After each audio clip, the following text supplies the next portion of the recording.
Hi there, Victor Pross here, anarchist artist. Okay, today, today I want to talk to you about um, religion and statism, but not to delve into any detailed history or analysis of either in great detail, but just more or less along the lines to talk about what they have in common. Okay, religion and statism. Okay, basically, of course, we know that religion is a superstition. Okay, there is no supernatural realm. There is no uh, magical, invisible, flying spaghetti monster, as there is no God.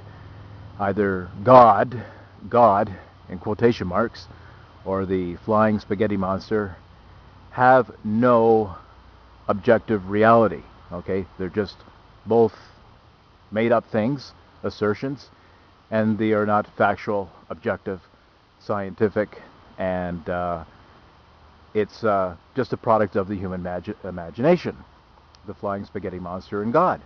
Okay, um, and the so God does not exist, and I would also assert that the government also does not exist. Now I know that that sounds like a very peculiar statement, um, but I would put it to you that the government does not exist in the sense that it is not some vast floating abstraction that's overwatching the people as if it was some kind of separate entity that's separate and distinct from the citizenry that comprises a given country. All it is, I mean, the guns are real. I mean, that's empirical. There are people who hold power, and that's all what the government is. It's simply an aggregate of people who are really, in essence, as biological creatures, no different than you or me.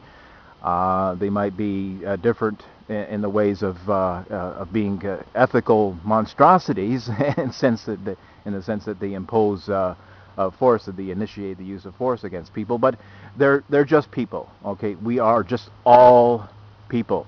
So there's no such thing as you have the citizenry over here, and then in some special magical divine rights, philosopher kings. You have government officials, the ruling elite over there, as if it was like humanity has been carved down right in the middle. So that is what is superstition as well. That is what. So the government, in that sense, does not exist. It is a made-up thing.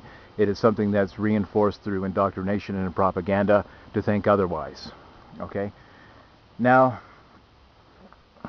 to accept either of these ideas, the magical, overseeing, benevolent, ruling elite, government, and God, neither of these things are factual. They are based and rely upon faith. Okay? Faith. They are both faith based. Okay? There is no rational, scientific way to process that these government officials, are divinely inspired to rule over us, as was the propaganda of way back, that kings were just divinely appointed, and this other social fiction of the social contract. It's all made up stuff, you see. Okay, just like God is, and Adam and Eve, and heaven and hell. It's all made up. Okay. But just to clarify, of course, there are people out there who impose force. There are people that have guns that are backed up by politicians who decree the laws, and they have their thugs to enforce their edicts. That's all real. That's all happening. But that they have a right to do that, that's fairy tale. Okay, that is made up stuff. That is not factual. It is not ethical. So it is all faith-based, God and governments. Okay. Now, faith. What is faith? Basically, faith is a belief system in the which usually considered to be something that's, except having a belief system in the absence of evidence. But it's worse than that. It's worse than that.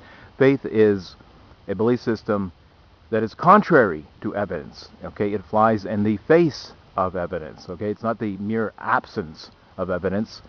Yeah, all the factual data, empirical data, and objective knowledge that we have, faith goes completely contrary to that.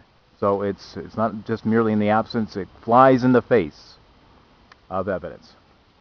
Now, you might ask, oh, well, why would people accept God or governments and these things are their faults and reprehensible, and why would they accept faith? I mean, why would somebody extol faith as some kind of great virtue if it's something that flies in the face of factual evidence? Why? Well, I'll tell you why. You ready? This is good. This is really good. I hope I got your attention right now. Okay?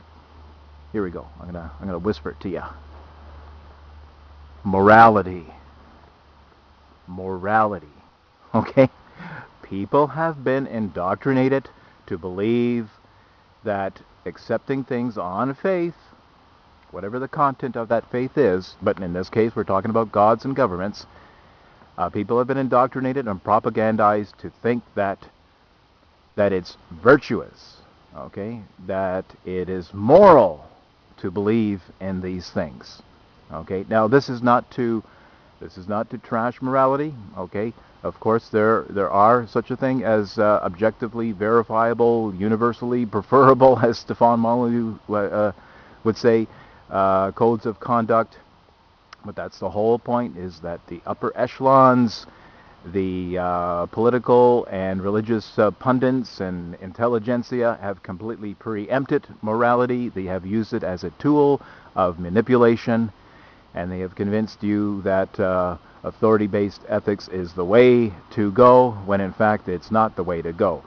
Now, when I say that, certainly when I say contrary to factual evidence, which is what faith is, no matter what the destructions are that are wrought by governments, no matter how the body count climbs every year, every decade, every century, it gets worse, progressively worse.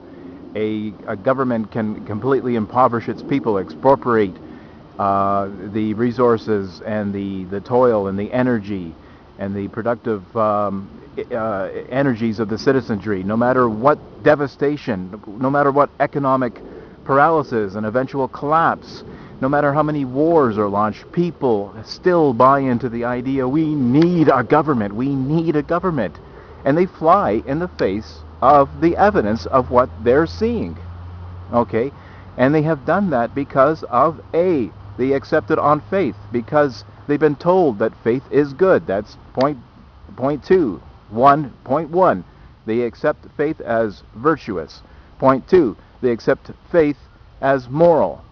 So that is why this is not a political battle. That is why this is a philosophical battle. This is a battle of ideas. This is a battle to find and reach people on a philosophical level. You cannot do it otherwise. You cannot hope and cross your fingers and go to the voting box and push your little fingers onto the buttons that votes for Ron Paul and think you're going to find change in the world because you do that. You cannot change the system by joining the system. You have to reclaim morality, okay? An objective, rationally based ethic. You cannot do this through hammering voting signs and onto lawn turf. You can't go around signing petitions and things like that. You might affect some minuscule changes, like better roads in your particular neck of the woods or whatever for the local state or city thugs. Fine, good for you. But to overhaul the system as such that's progressively getting worse, and the increasing predations and the destruction that these people are bringing upon us, you have to, and it's the citizenry, it's the people, your fellow citizens who are supporting this because they believe in it, okay? They are aiding and abetting it, every time they vote, and every time they pay lip service to these type of ideas. The small government advocates, all of these people, all they're doing is just aiding and abetting original system of destruction, a system that is inherently evil from the get-go, from the ground up. You have to reclaim morality, and you have to walk away. I know it's counterintuitive. I know that you feel that we have to do something. Well, in this case, no, you don't have to do something. You have to walk away from the system. You just have to live your life, be happy, and walk away from the system without giving it your moral and intellectual support. That is the best thing that you can do. You can spread ideas. You can talk to your friends and your family about ideas of liberty for those who are opening to listening. That's the type of things that you can do. But voting and getting petitions signed and crossing your fingers and Ron Paul, that's not going to do anything. You are wasting your time, and all you're doing is aiding and abetting an original system of evil. Thanks for listening. Pop goes the culture.